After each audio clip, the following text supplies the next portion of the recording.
बहुत समय पहले की बात है जब भारत में ज्ञान, साधना और तपस्या का एक बहुत ही गहरा इतिहास था। उस समय की एक छोटी सी कहानी है जो हमें यह समझाने में मदद करती है कि जीवन के सही उद्देश्य को कैसे समझा जाए और हमें अपने दुखों का सामना कैसे करना चाहिए।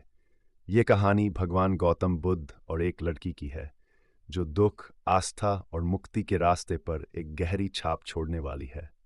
कहानी की शुरुआत ये घटना एक छोटे से गांव की है जहां एक युवा लड़की नाम की तारा अपने माता पिता के साथ रहती थी। तारा के माता पिता बहुत ही साधारण लोग थे, लेकिन तारा का दिल बहुत ही कोमल था।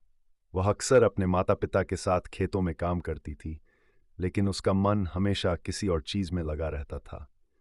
तारा को जीवन का असली उद्देश्य जानने की जिज्ञासा थी। वह महसूस करती थी कि इस दुनिया में हर कोई दुखी है, हर किसी के दिल में कोई न कोई कमी है।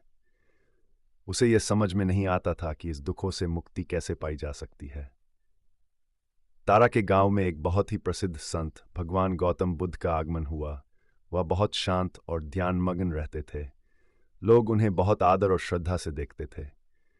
तारा ने सुना था कि भगवान बुद्ध ने इस संसार के दुखों का समाधान खोज लिया है और वह ये सिखाते हैं कि कैसे जीवन को सही दिशा में जिया जा सकता है।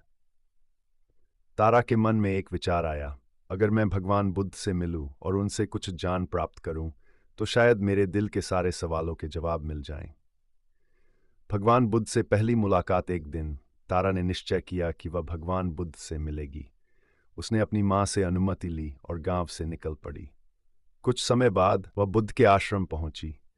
वहां जाने पर उसे बहुत शांति और संतुलन का एहसास हुआ। बुद्ध अपने शिष्यों के साथ ध्यान में लीन थे।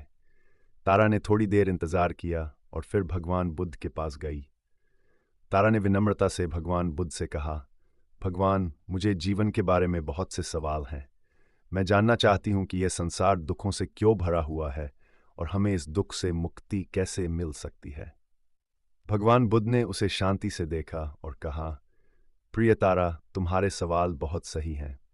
हर व्यक्ति इस संसार में दुखों का सामना करता है, लेकिन दुख से मुक्ति केवल आत्मज्ञान और समझ से मिल सकती है। अगर तुम मेरे साथ ध्यान लगाकर कुछ समय बिताओगी तो तुम्हारे सवालों के जवाब मिल सकते हैं। तारा ने बुद्ध के सामने बैठने का निश्चय किया और ध्यान लगाना शुरू किया। धीरे धीरे उसका मन शांत होने लगा और उसे अपने भीतर की गहराई का एहसास होने लगा। उसने ये समझा कि दुख जीवन का एक हिस्सा है, लेकिन उसे अपने मन और आत्मा के माध्यम से नियंत्रित किया जा सकता है। आत्मज्ञान की ओर पहला कदम कुछ समय बाद तारा को बुद्ध से जीवन के वास्तविक उद्देश्यों के बारे में समझ में आया। उन्होंने बुद्ध से एक दिन पूछा, भगवान, यदि दुख जीवन का हिस्सा है तो हम इसे कैसे बदल सकते हैं? भगवान बुद्ध ने उत्तर दिया, तारा, दुख का कारण हमारे अपनी इच्छाओं और संलग्नताओं में छिपा होता है। जब हम अपने मन को शांत और नियंत्रित करते हैं तो हम अपनी इच्छाओं और संलग्नताओं को कम कर सकते हैं।